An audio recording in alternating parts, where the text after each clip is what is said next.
میرا دین پار آئے نہ نہیں. تھوڑی دیر توجہ کرنا سننا. وفاداری جو ہوتی ہے نا تھوڑی دیر کی. دیکھو نا حضرت بلال نے وفا کی تھی. یہاں کیا حال کرتے ہیں ہم لوگ کارکنوں کا. میں اکثر یہ رونا روتا ہوں. میں کہتا ہوں جب تک تو پیر صاحب کے آستانے پہ جھاڑو دیتا ہے تب تک تو وہ بڑا وفادار مرید ہوتا ہے. اگر اس پہ قرضے چڑھ جائیں تو پیر صاحب کہتے ہیں اس کا ذاتی معاملہ ہے. جب تک وہ اپنے ہاتھوں سے سیاستدان کے اشتہار لگا رہا ہوتا ہے تب تک وہ کارکن ہوتا ہے. کارکن. اور جب وہ کہیں الجھ جائے تو کہتے ہیں جی میں جی اس کے ذاتی معاملے میں نہیں. یہ ذاتی معاملہ کیا ہوتا ہے؟ جب تیرے اشتہار لگا رہا تھا سیاستدان کے تب ذاتی معاملہ نہیں تھا. جب کسی کو ضرورت پڑ گئی تو اب معاملہ ذاتی ہو گیا. پیار کرنا پڑے کچھ دینا پڑے تو پھر بھاگ گئے بفر گئے. اور لوگوں کے پاس جب دولت آتی ہے تو رنگ ہی بدل جاتے ہیں. جب اقتدار ملتا ہے تو انداز ہی بدل جاتے ہیں. جب اتوار کچھ اور ہوتے ہیں تو لوگوں کے طریقے بدل جاتے ہیں. اس لیے کہ رشتہ ضرورت کا بنا لیا ہم نے. سیدنا بلال نے بڑی مار کھائی تھی. کوئی بتائے حضرت بلال کو گورنری کا لالچ تھا؟ حضرت بلال حبشی کو کیا لالچ؟ بڑی مار کھائی. اور یارو بڑی ساری کھائی. ایک تو وہ مار ہے نا جو عبداللہ بن جدان مارتا تھا, امیہ بن خلف مارتا تھا. ایک تو وہ ہے. اور حضرت بلال جب دروازہ رسول پہ آئے تو بخاری مسلم میں موجود ہے. حضرت بلال نبی پاک کے مہمان آتے تھے تو خود قرضہ اٹھا کے لاتے تھے. اور ایک وقت ایسا بھی آیا کہ قرضے اتنے زیادہ آ گئے تو کہ یہودی نے کہا کہ بلال تو نے بڑے سارے پیسے قرض لیے ہوئے ہیں تو اگر اب تو نے پیسے نہ دیے تو میں تمہیں پھر سے باندھ دوں گا. حالانکہ وہ سارے نبی کریم کے مہمانوں کے لیے قرضے لیے. حضور کے ذاتی کام کیے ساری زندگی ذاتی. یارو یہ جو لوگ ہوتے ہیں یہ بڑے شاندار ہوتے ہیں. ان کو کوئی لالچ نہیں ہوتا. جن لوگوں نے اس محفل کے اشتہار لگائے ہیں ان کی تو اشتہار پہ فوٹو نہیں لگی ہوئی. لنگر کھلا رہے ہیں ان بیچاروں نے. تو وہ ایک نقیب محفل ملتان میں نا ایک دفعہ پیار چلتے ہیں نا دوستوں سے. مجھے غصہ بڑا کم آتا ہے تو کبھی آ جائے تو وہ چلو آ بھی جاتا ہے.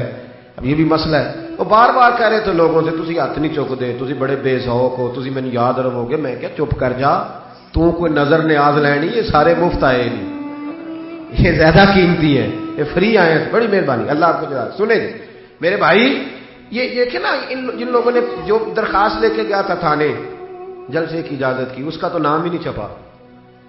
لیکن یہ لوگ بڑے قیمتی ہوتے ہیں. ہم کرتے یہ ہیں کہ ان کو نا ہم ضائع کر دیتے ہیں. چاہیے اب ہماری مسجد میں جب محفل میلاد ہوتی ہے تو جس نے 1.5 لاکھ دیا نا وہ اسٹیج پہ بیٹھا ہے, اور جس نے سارا سال مسجد میں جھاڑو دیا اس کو میلاد والے دن کسی نے پوچھا ہی نہیں. حالانکہ اس بندے کی صدارت میں جلسہ ہونا چاہیے تھا جو روزانہ مسجد میں جھاڑو دیتا ہے. اس کی صدارت ہونی چاہیے تھی تاکہ پتہ چلے کہ رسول اللہ کے غلام میلاد کے موسم میں غریبوں کو عزت عطا کرتے ہیں. لیکن ہم نکل جاتے ہیں, ہمارا ماحول نہیں, مزاج نہیں.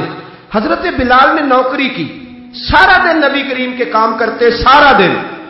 تھوڑا سا ٹائم بچ جاتا نا, کہتے حضور کوئی حکم تو نہیں. ملا رومی نے لکھا کوئی حکم تو نہیں. حضور فرماتے نہیں سارے کام ہو گئے. حضور میں تھوڑی دیر کے لیے جاؤں. جائیں.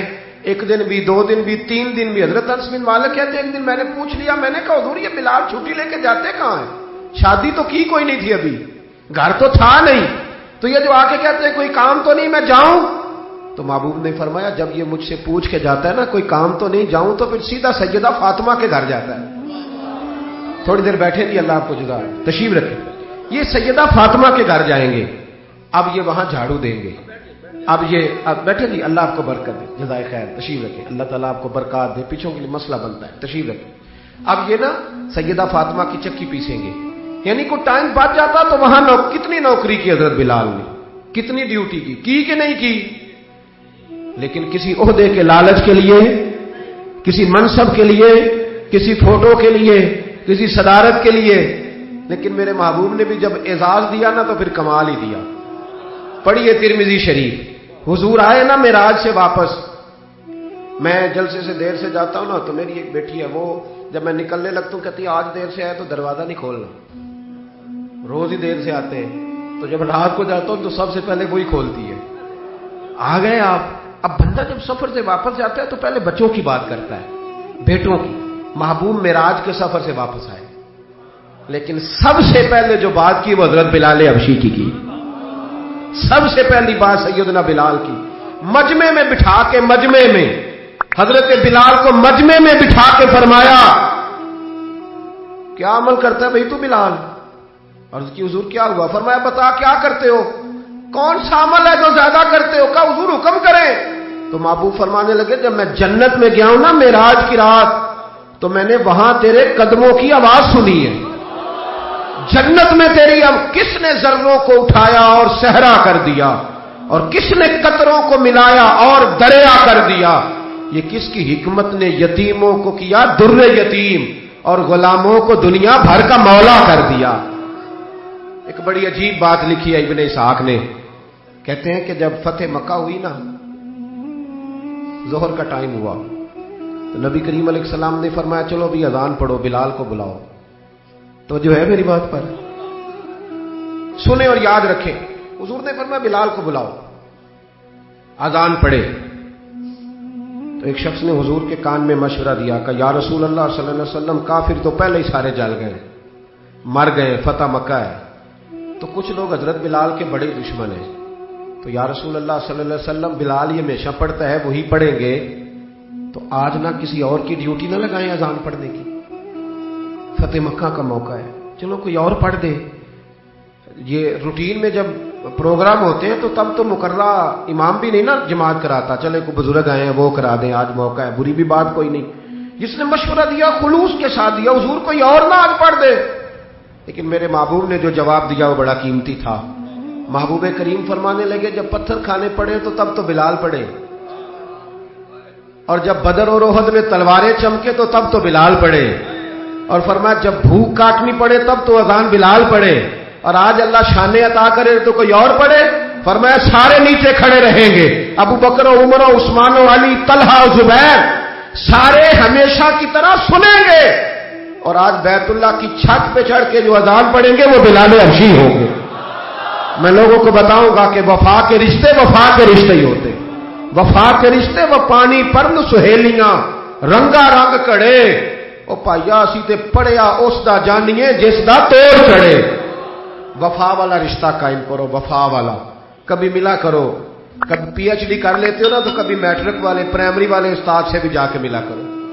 جب اللہ شانے عطا کرے تو کبھی کبھی اپنے گاؤں بھی جایا کرو، کبھی جا کے ملا کرو. ہاں شہر میں آ کر پڑھنے والے بھول ہی گئے کس کی ماں نے کتنا زیور بیچا تھا. اپنے انداز نہ بدلو، اطوار نہ بدلو، اخلاق حسنہ کی دولت پیدا کرو. یہ جو ہم ٹوٹ گئے ہیں نا، امیروں کی سوسائٹیاں الگ ہیں اور غریبوں کی جھونپڑیاں الگ ہیں. انہوں نے بڑی تفریق پیدا کر دیا معاشرے میں.